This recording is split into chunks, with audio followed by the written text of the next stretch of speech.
Hey guys, welcome to Nerdarchy for Nerds by Nerds. I'm Nerdarchy Ryan, and today I'm joined by Nathan Nerdarch. There's Dave. And in this Unearthed Arcana review, a ranger, a paladin, and a monk walk into a bar.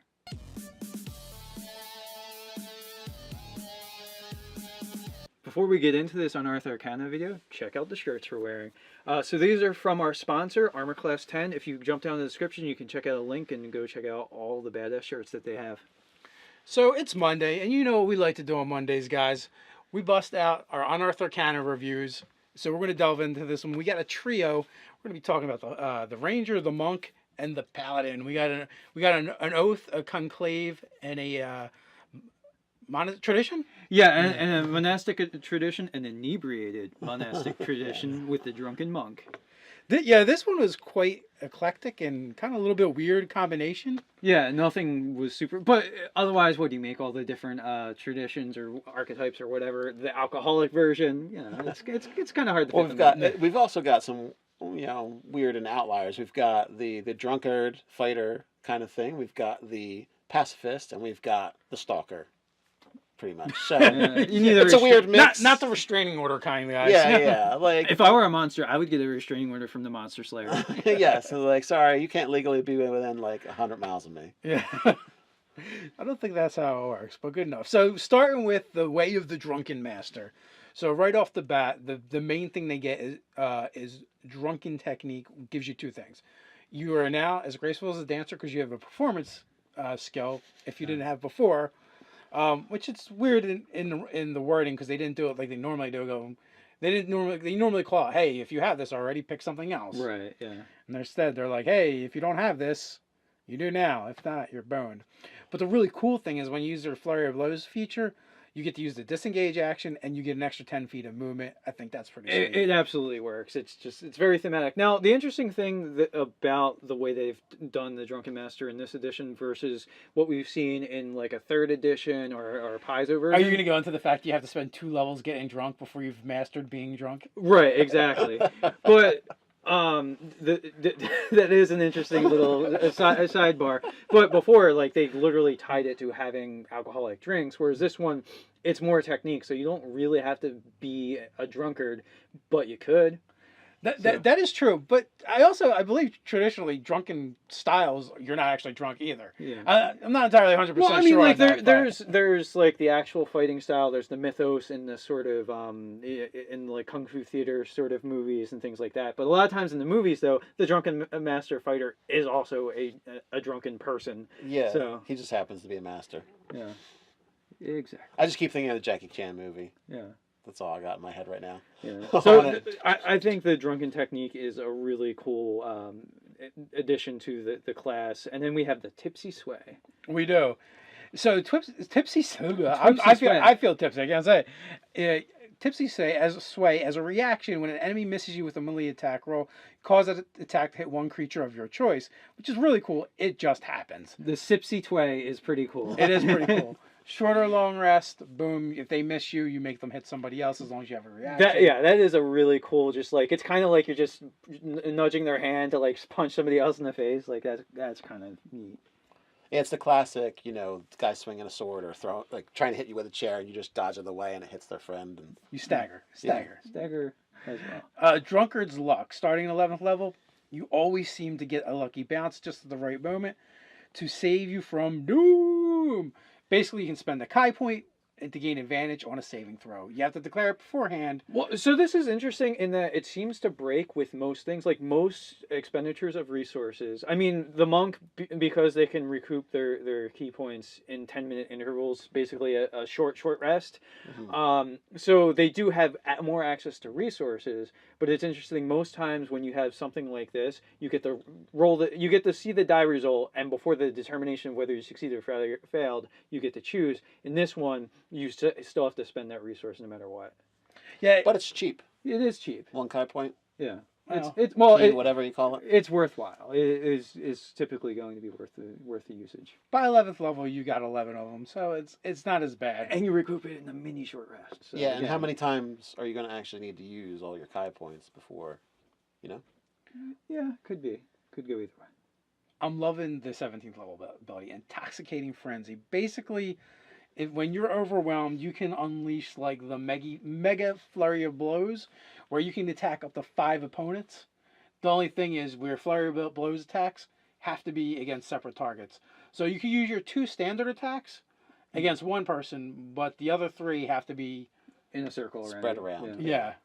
So Well, you can, when you use Fairy of Blows, you get disengage action, and you get 10 feet extra movement. So you can kind of just bop around, right? That's what I'm thinking. Yeah, you would absolutely be able to do Yeah, that. with no problems, right? yeah, yeah, that seems to be a legit tactic, and also too. So getting to your expenditures of your key points, you're going to want to stunning fist a lot of people. Spread that love out because they can't do anything until the end of your next turn. So just you be make them bopping lose. these. You can make a bunch of people lose. You can make like 7 people prospectively lose their turn if they all fail. No, you're limited to 5. That's the only thing that's like, the way it's worded, 5. it sounds really cool, Well- but you only get 1 extra attack.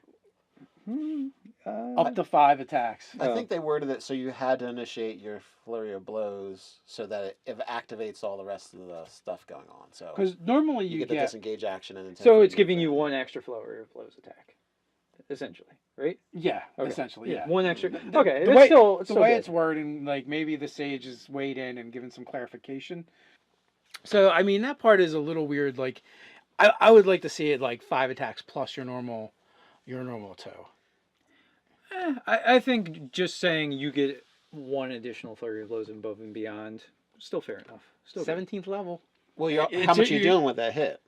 A die 12 is it? Die Oh, 10, something yeah. like that. And you have to attack separate things. So what are you? It's hitting not at- like you can just pummel somebody. What are you hitting at that point, right? Right. Like you're not dropping things probably. So That's true. But again, with the spreading out the stunning fist.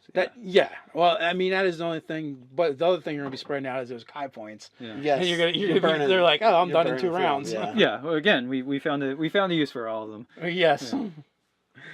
So that brings us to our Paladin, Oath of Redemption. This is a different Paladin. We haven't seen this version of a Paladin yet. This is the Jesus Paladin. This is the pacifist. This is the guy that really is walking around trying to convert everyone to the good way.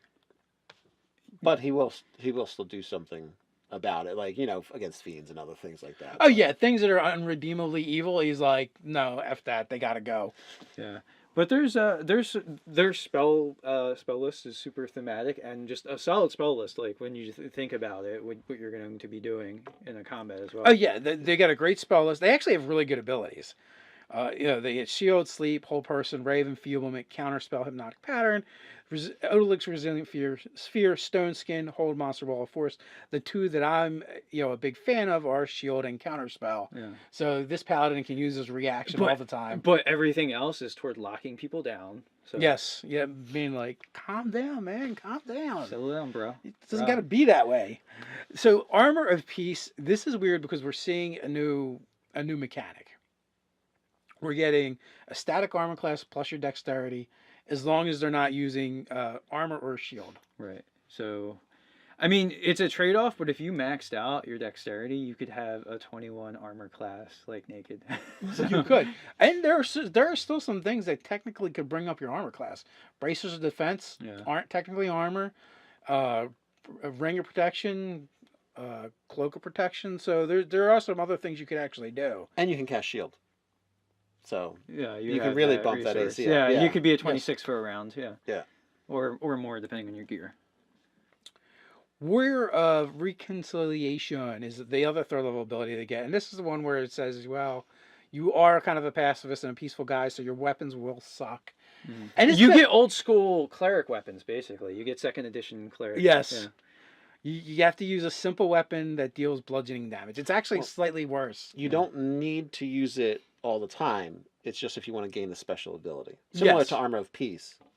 I think you can still wear armor. You just don't get the You just ability. have a 16 naturally. Yes. So why not? Why would you wear armor? If you got it, when you got it, flaunt it is really. Yeah, what it's and this one, if you reduce a creature to 0 hit points with a weapon, that's like a staff or something like that, or a stick.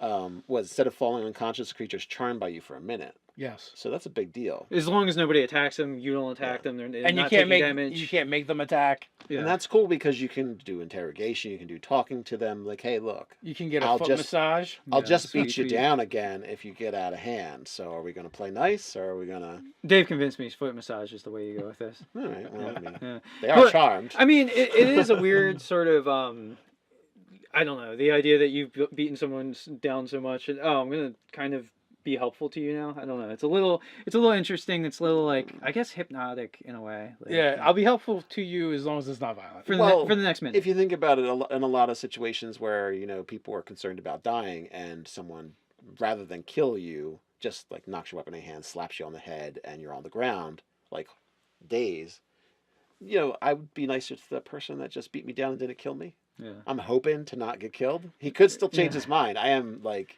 On at death's his door. mercy in Death's essence. door here. Yeah. I'm going to about to start making death I saving could throws. swat at him fiercely like a cat at this point. Like what am I gonna do? There's nothing to gain. Yeah. Now, yeah, it still feels. It just feels weird in D&D. It's just the charm effect enforces that rather than, well, you're a holy paladin, Yeah. Well, he would be You got the aura. he would be unconscious otherwise. Yeah, So better than being unconscious or dead. I guess so. Foot massages. Yeah, I think foot we've settled massages, upon yeah. foot massages. I feel like that's gonna be some strange sage advice question. Can you do a foot massage Can you make at 0 hit them points? just like all these absurd questions. They're just like, what? Jesus Christ, God. What is wrong with you people? You get really dark with it too, but I'll stay away from it. Yeah, right. Channel divinities. We get a couple more of those, of course. For a paladin, emissary of peace. I don't think we've seen this mechanic either. This is power creep. Was it +5 to the persuasion? It is. It is. Well, rather than advantage. Well, Yes. so you in one instance you get that +5. Yeah, I mean, it is, but like, where does it go next? It's in a place that doesn't matter as much. It's just a persuasion check, but they probably should have just made it advantage because if you're an actor or something else, you already get advantage. So getting advantage and +5 makes it like you're really gonna succeed. Like there's not. I mean, Yeah, you're gonna overwhelm it. You're a pacifist thespian. yeah. So it's just weird in a sense. I don't think I've seen this anywhere else up until this point. Yeah, it's relatively new. They're probably trying it on for size. But with Channel Divinity, it's not like you get tons of access That's true. to these abilities. They are something that you get once in a blue, really. So, Turning undead is definitely more powerful than then a +5 to True. +5 to persuasion. Well, see, here's the thing, right? If you focus on the charisma and persuasion part, I totally agree with you guys. But if it's used for anything else. But if it's ever used for anything else, a +5 is literally being like, what is that, like 15th level? That's the proficiency bonus? Yeah. So in bounded accuracy, a +5 is huge. Oh yeah, and like I said, especially if you already get advantage at it. Yeah. Yeah. There's also the thing too, like if there's a course of action you're absolutely not going to persuade someone for because they're so dead set to do it. Like if there's room for discussion, then that persuasion is going to help. But then again, if somebody's going to rob you, right? You're not going to talk them most of the time. You're not going to be talked down from robbing someone if that's what they're going to do. They're going to do, and like you might have talked them into feeling bad about doing it, but at the end of the day, banditry is bandit. Bandits got. And then you can be like, he stole my money, but someday he'll repent. Yeah, exactly. So that's the only thing. I'm curious to see where that goes. Then we have rebuke the violent, which this is basically turn undead against people that are violent. Yeah. This is Anyway. how you talk down the barbarian. Basically, they have to make a wisdom saving throw. Oh wait a minute, no, it doesn't do what I thought it did. No, just damage. They're gonna just take radiant. Yeah, damage. basically, yeah. They're gonna take damage. You're zapping the violent. Is really you're bug zapping. Yeah. Yes. So So they make a wisdom saving throw, and if they fail it, anytime they attack, they take radiant damage equal to the damage they dealt. So, a successful save, they take half as much damage. So it's kind of cool. You're just like, zzz, zzz. well, you're no. What you do is you say, "Why are you hitting yourself? Why are you hitting yourself?" Yeah. It's that radiant. I guess we talked about it off air, like the idea that they have a nimbus of holy aura. That's their armor class. Yeah, and that's the thing too. It is a little weird when you talk about the 16 armor class, unless you have some sort of way of explaining what that is. In some instances, you would literally take off their armor and it'd be less squishy underneath. Yeah. It'd be like, Yeah. you just got harder. Look at these abs. These abs can take a sword. That's really, really supernaturally hard abs. Yeah, Abs of steel, baby. Abs of steel. that wasn't my abs. Aura of the Guardian. Starting at 7th level, you can shield your allies from harm at a cost to your own health.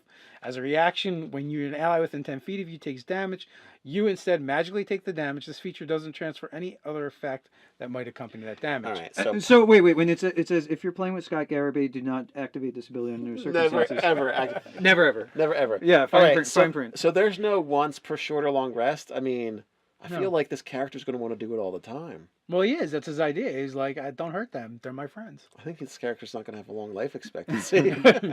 Well, especially if there's a Scott Garibay. at 15th level, it helps a little. And, you know, he Well, can lay on it's as a hands. reaction, so you only can do it once per turn. Yes. So there's that. Oh, There's a yes, limiting there's factor that, to yeah. They're like, we Yeah. have to save them from Scott Garibay somehow. Yeah, if only some people just want to watch the world.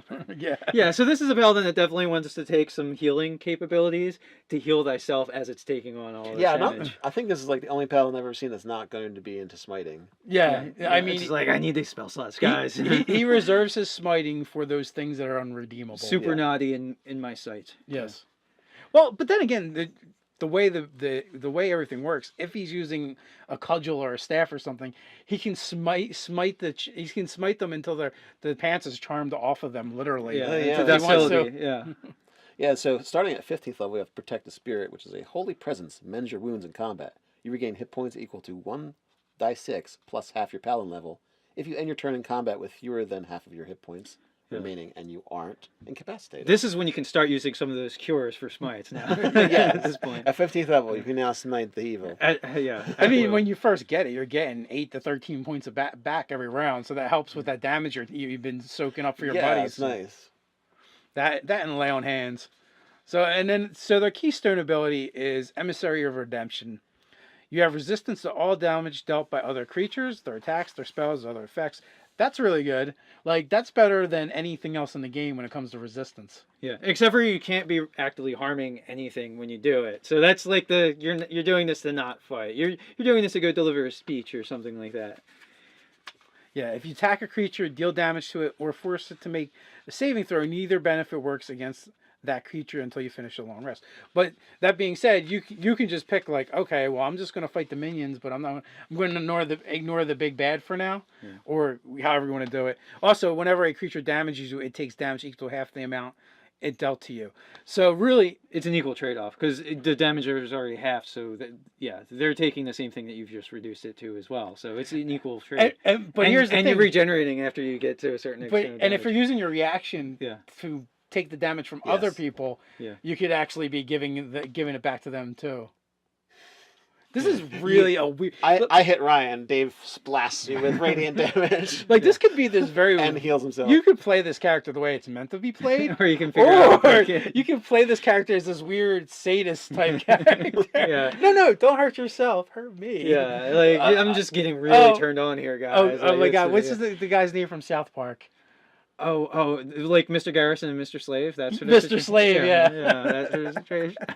Oh, Jesus Christ. Yeah. It could completely be So that with this situation. 20th, now a lot of the 20th level paladin things have a time limit. This is just the only restriction is if you hit somebody, you got to take a long rest before you can do anything to them. Yeah, this one is With just the- with going the- down. Yeah, I feel like that was an oversight. Probably it lasts a minute, an hour, or something like that. No, I think without the rest of all the rest of the abilities, this is not really that fancy. And not only that, you literally can't fit. You can't act against the person. Yeah, But here's the thing: what if you're there just shutting down the mage? Counter spell, Yeah. and and stuff like that. So and if you force it to make a saving throw, so this thing that their 15th level ability. oh yeah, it's not the 15th one, but I know what It's you mean. that's the channel divinity, right? That Yeah, makes yeah, them they have to wisdom make a saving so you throw. couldn't use that ability against them. Yes. So they basically capped it. Like you can use one or the other. Yeah. Fair enough. So that brings us to the Monster Slayer, which we've seen Monster Slayer before, but it was a fighter archetype. Now we're getting it as the Ranger archetype. And again, we get some thematic spells that are going to help you hunt and fight and battle monsters. Well, and the important thing too is it expands your spell list rather than because the ranger has to choose their spells, so that's super helpful. they just get added to it, yeah. So they might not be ones you would normally take as a ranger, probably, but you got them. So hey, you might find I'm a this big fun. proponent of spell casting class with limited spell options and choices, getting like a spell selection based on what it is they do. Like I think the sorcerer would have usually benefited borrowed from a thematic list as well. Mhm. So Agreed. They tried it and decided no, or maybe they don't want to go backwards and fix this stuff. I don't know. But so their third level ability is Slayer's Eye. Starting at third level, you gain the ability to study and unravel a creature's defenses. As a bonus action, choose one creature you can see with 120 feet of you. You immediately learn the target's vulnerabilities, immunities, and resistances. You also learn any special effects triggered when the target takes damage, such as fire damage, halting its regeneration. So I completely see this as playing like the Steve Irwin. I see that Tarrasque stampeding towards me. He looks really pissed off now. I'm just gonna jab my arrow straight in his eye socket. By crikey. He's weak in the eyes. Danger, danger.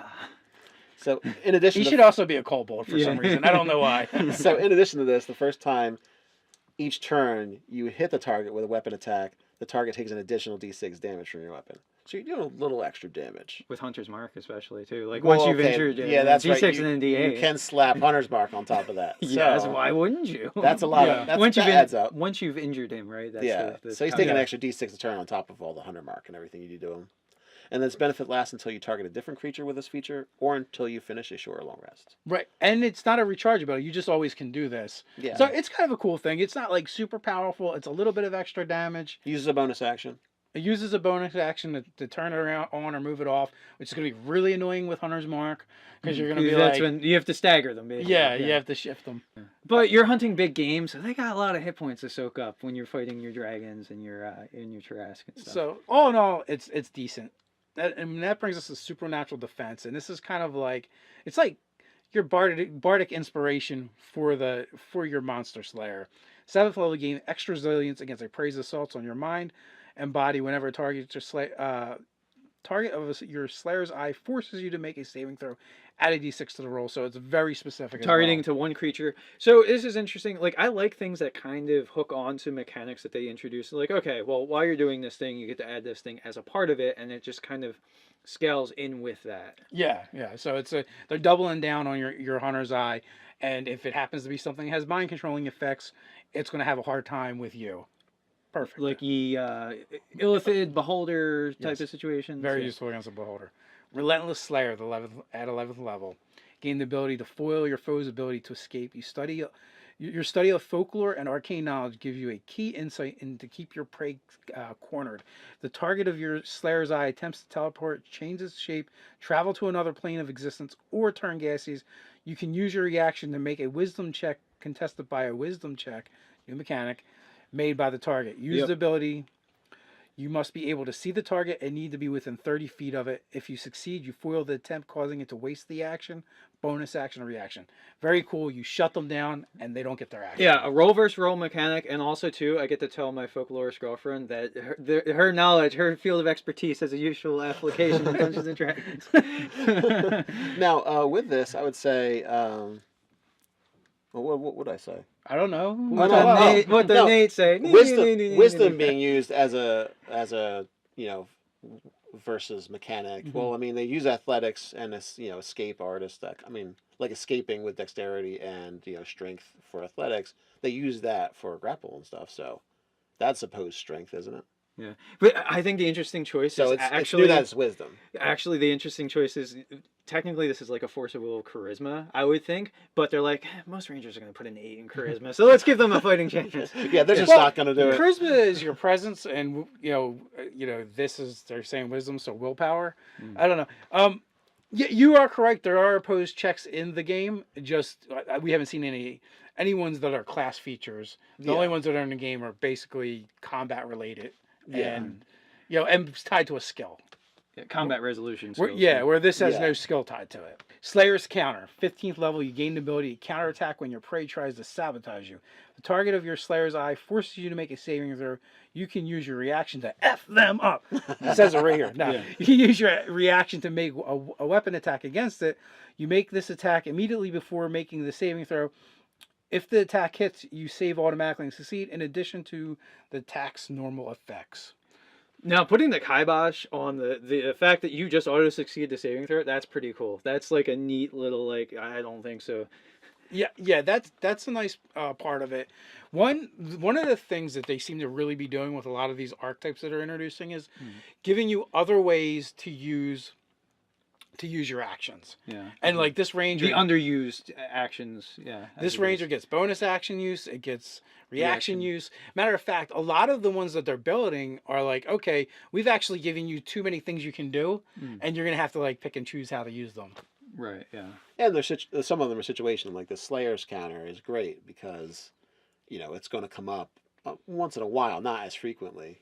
Well, there's like oversized monsters that the strength of their attack forces you to make a strength saving throw or be like punted or whatever. As far as that goes, like again, I think the Teresk's tail attack. Yeah, so you get to hit the tail. So, and then, so like yeah, and then like it's not you cut it in just a way that like it kind of sweeps past you that you take the damage, but you're not going to be flung. So it's interesting and it's fun mechanically, and it kind of like stories in there. And you could figure out how you're going to describe what you do. Yeah. Like, as far as that. Like, Dude, it's totally when like the T-Rex tries to eat you, and he like scoops you up, and you're like putting the sword at its jaw. Yeah. At the roof of its mouth. Bite down if you want to, kind of deal. Or Luke Skywalker and the Rancor. Like there's definitely a ton of fun ways for your player to say how they did it. It's very cinematic. Yeah. Which is one of the major things I like about it. Yes, I like this. Oh no, I like this. This Unearthed Arcana. I think this Monster Slayer might be better than the fighter one. Right. Or at least if not better, it's definitely more flavorful, and I like it for the role playing applications you can go with. And I think it feels cooler in Ranger personally. Yeah. So like the Monster Slayer and the Drunken Master are the ones that I think are going to fit at the gaming table most aptly. The Redeemer, I don't know. There's like some balance things. Just see how it works. Like it seems like it could be just so good at soaking damage that it makes it hard on the Dungeon Master to challenge the party if you're just taking in at the high levels. You're taking. I would think they do a good fill in as a cleric. And if a cleric's just going to heal. Yeah. Now the cleric can do other stuff besides just healing. But then again, though, like your tank taking a lot of damage is probably not a great idea. Because other things are going to, unless there's another 2 in the party. There's that. Like now, that's where it could come in really handy if he's like the secondary tank, but he's able to actually siphon off their damage and their hurt. Yeah. That would be very useful. Expect a sadist build from me at some point. Oh yeah, that's good. I like that. So, aside from Dave's sadist character build, let us guys know what you think in the comments below. Don't forget to like, comment, share, and subscribe. You can patronize us in a good way on Patreon. Hey, don't forget to check out our sponsor, Armor Class 10, for these awesome shirts. And until next time, stay nerdy.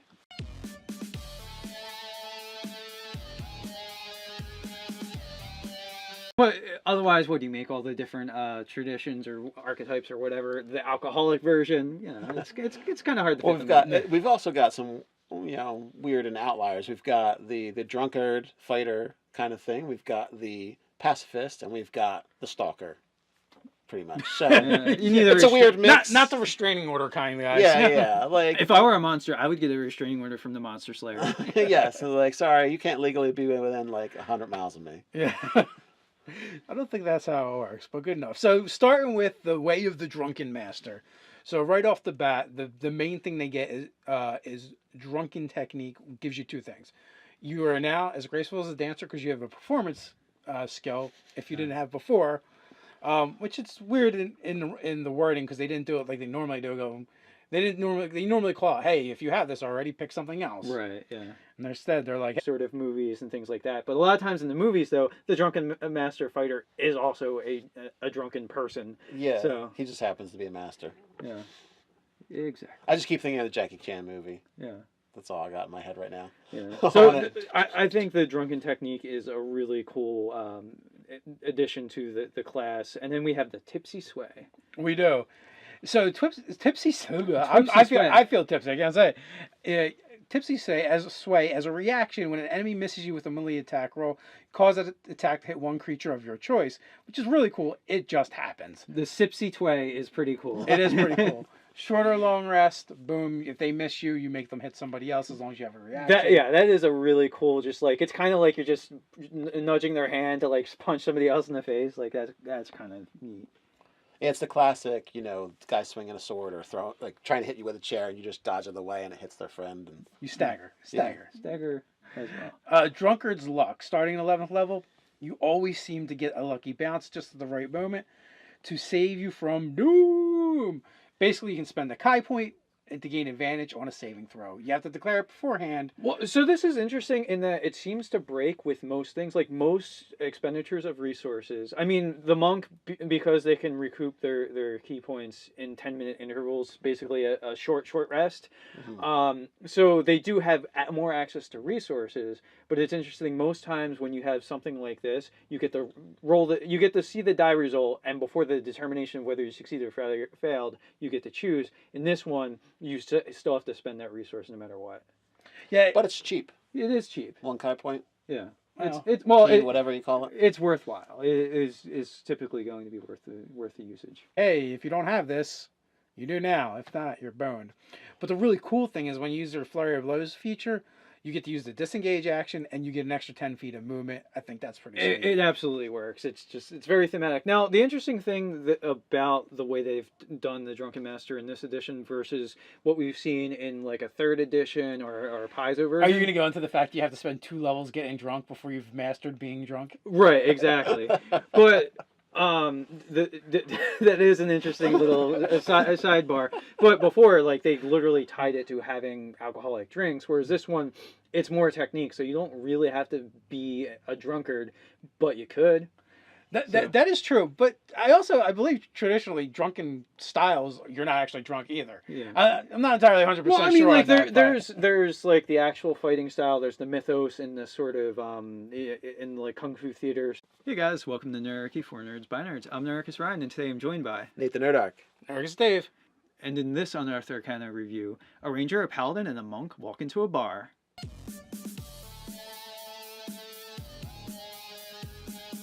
Before we get into this Unearthed Arcana video, check out the shirts we're wearing. So these are from our sponsor, Armor Class 10. If you jump down in the description, you can check out a link and go check out all the badass shirts that they have. So it's Monday, and you know what we like to do on Mondays, guys. We bust out our Unearthed Arcana reviews. So we're going to delve into this one. We got a trio. We're going to be talking about the Ranger, the Monk, and the Paladin. We got an Oath, a Conclave, and a tradition? Yeah, and a monastic tradition, an inebriated monastic tradition with the drunken monk. This one was quite eclectic and kind of a little bit weird combination. Yeah, nothing was super...